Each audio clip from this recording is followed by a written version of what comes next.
Hola, soy Ernesto. En este video quiero que reflexionemos sobre la manera en que percibimos el capitalismo y al capitalista y las posibles contradicciones en nuestra percepción individual o cultural.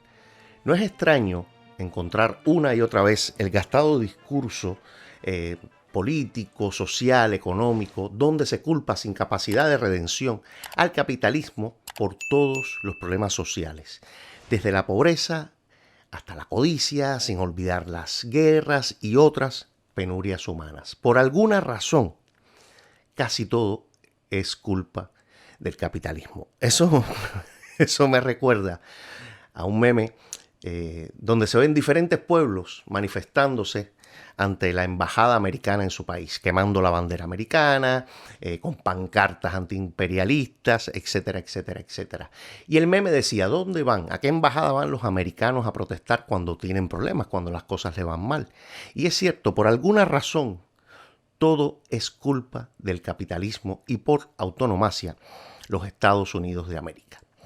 El capitalista es ese ser gordo y repulsivo con sombrero de copa que por alguna extraña razón sádica siempre quiere lo peor para la sociedad donde vive. Pero es así. ¿Tiene esto alguna lógica? Es extraño, pero cuando pensamos en capitalistas, solo pensamos en los hombres y mujeres más ricos del mundo.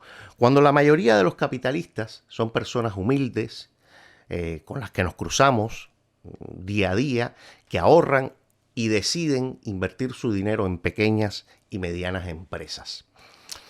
La imagen de este gordo repulsivo no alimenta la imaginación cuando pensamos en el dueño de un restaurante de barrio, el frutero, la panadería de la esquina. Todos estos son capitalistas. Estos empresarios tienen una idea, han ahorrado y han puesto en marcha un pequeño experimento económico.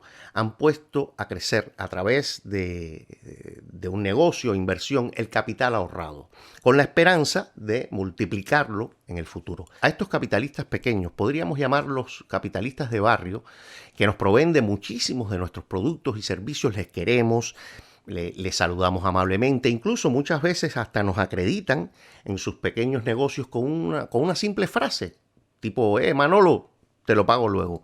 Y aquí está el dilema social, porque a Manolo le va bien y crece y contrata a nuevos trabajadores y decide abrir otra panadería a 1 kilómetro y luego otra, y al final Manolo es dueño de una cadena de panaderías, las panaderías Don Manolo. Y aquí llega Karl Marx y nos dice que el capitalismo es un sistema de producción inherentemente injusto, en que las clases proletarias son explotadas por la burguesía como mano de obra, a cambio obtienen un salario que usan para consumir, entre otras cosas, los bienes que ellas mismas produjeron. Pero Manolo no ha hecho otra cosa que trabajar, ahorrar y crecer gracias a que las personas aprecian el pan y el servicio de Manolo. Antes era el bueno de Manolo y ahora es un capitalista repulsivo que por una codicia desmedida quiere el mal de la sociedad en que vive y su interés de pronto es explotar a todos. Y me dirás, bueno Ernesto, pero eres un exagerado, ¿cuántas historias hay como la de Manolo? ¿Cuántos pequeños negociantes de barrio logran crecer, venir de la nada y amasar fortuna? Y mi respuesta es muchos, muchos. Pero además, el punto no es si Manolo logra crecer o no, sino por qué la opinión popular cambia cuando Manolo es exitoso. El Manolo fracasado es el buen vecino. El Manolo exitoso se convierte en un antisocial. Hagamos un poquitín de historia. En 1883, en Cincinnati, con un capital, todo lo que había ahorrado en su vida, de $372, un equivalente actual de 9.400, abrió una pequeña tienda llamada Kroger. Hoy Kroger es la cadena de supermercados más grandes de Estados Unidos, con una capitalización de 40 billones de dólares. En el traspatio familiar en Milwaukee, en un pequeño cobertizo de 3x4, un poco más de 12 metros cuadrados, William Harley y Arthur Davidson ensamblaron su primera motocicleta, Harley Davidson, en 1904. Ya sabemos lo que es hoy esa marca para los amantes de las motos. Con un préstamo de $50 en 1964, alrededor de unos 400 actuales, un corredor universitario llamado Bill Bowerman abrió una pequeña tienda de zapatos deportivos en Oregon. Hoy, aquella tiendecita llamada Blue Ribbon Sport es la marca Nike, con un valor anual de más de 39 billones de dólares. Y este es UPS en 1907. Y este garaje de madera es Hewlett Packard en 1939. Esta es la primera pizzería Domino's en 1960. Y aquí 3 universitarios con $1,350 abrieron el primer Starbucks. Y Apple y Microsoft, sí, ese rarillo de ahí es Bill Gates, a mediados de 1970.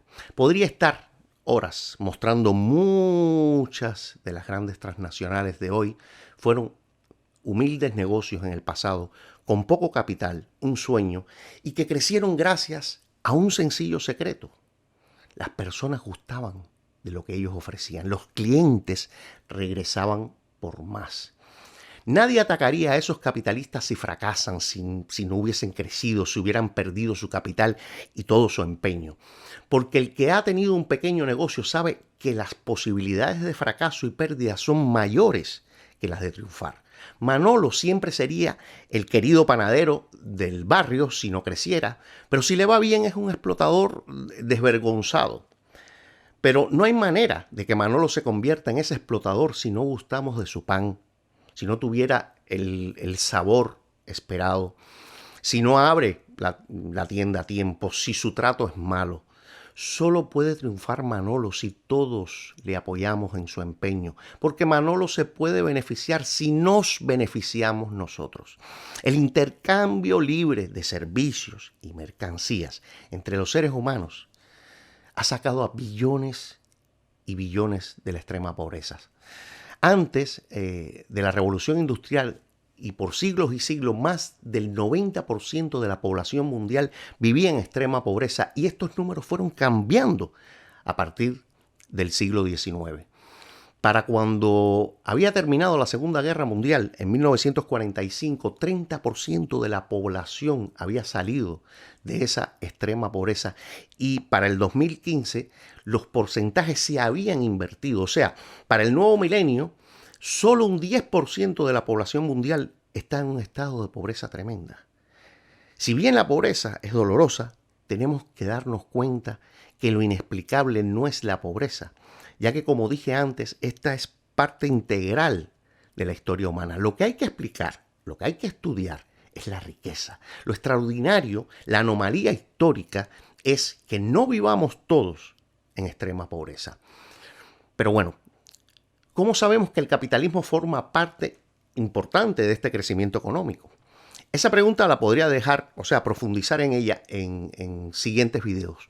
Pero al menos sí podemos adelantar el ejemplo de China, un país de una pobreza tremenda que cuando permitió ciertas libertades económicas dentro de un modelo capitalista, comenzó a crecer económicamente y fue saliendo de la pobreza en que se encontraba.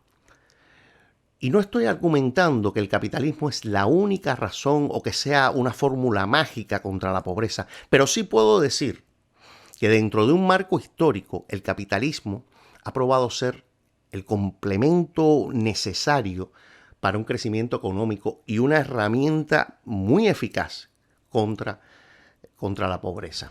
Todos admiramos a una celebridad que viene desde raíces muy humildes y logra sorprendernos con su talento, ya sea deportivo, científico, artístico, etcétera, etcétera, etcétera. Son héroes que con sus historias nos muestran cómo con esfuerzo, tenacidad y persistencia se pueden lograr éxitos en la vida. Pero el capitalista no tiene estos héroes históricos, porque los empresarios exitosos son criticados por todos, acusados de codicia, de explotadores. Los políticos aprovechan todas sus triquiñuelas, sus propias codicias por el poder para culpar de todo al 1%, a esos que dicen que no pagan impuestos y que por alguna razón todos vivimos mal por culpa de su conducta individualista. Los políticos, mis amigos, son harina de otro costal. Pero volvamos a Manolo. Manolo tiene la opción de fracasar, de no crecer y ser admirado y querido por todos los de su barrio, o crecer, ser eficiente y vender muchos panes a muchas personas que lo desean, pero en ese caso se convertirá Manolo en ese gordo, repulsivo y vilipendiado capitalista explotador. Según los marxistas, si Manolo triunfa será por su egoísmo y a costa del empobrecimiento de su entorno social.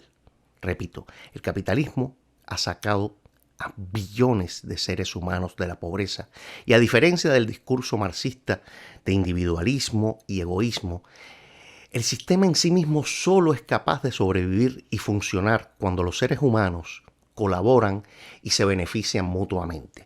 En 1980, el premio Nobel de Economía Milton Friedman presentó un programa televisivo llamado Free to Choose sobre cómo el libre mercado podría ser el mecanismo para propiciar la paz entre las naciones del mundo. El profesor Friedman tomó como referencia un lápiz. Esto, que a primera vista podría ser un hecho fortuito, realmente fue un homenaje a su colega y mentor Lionel Reed.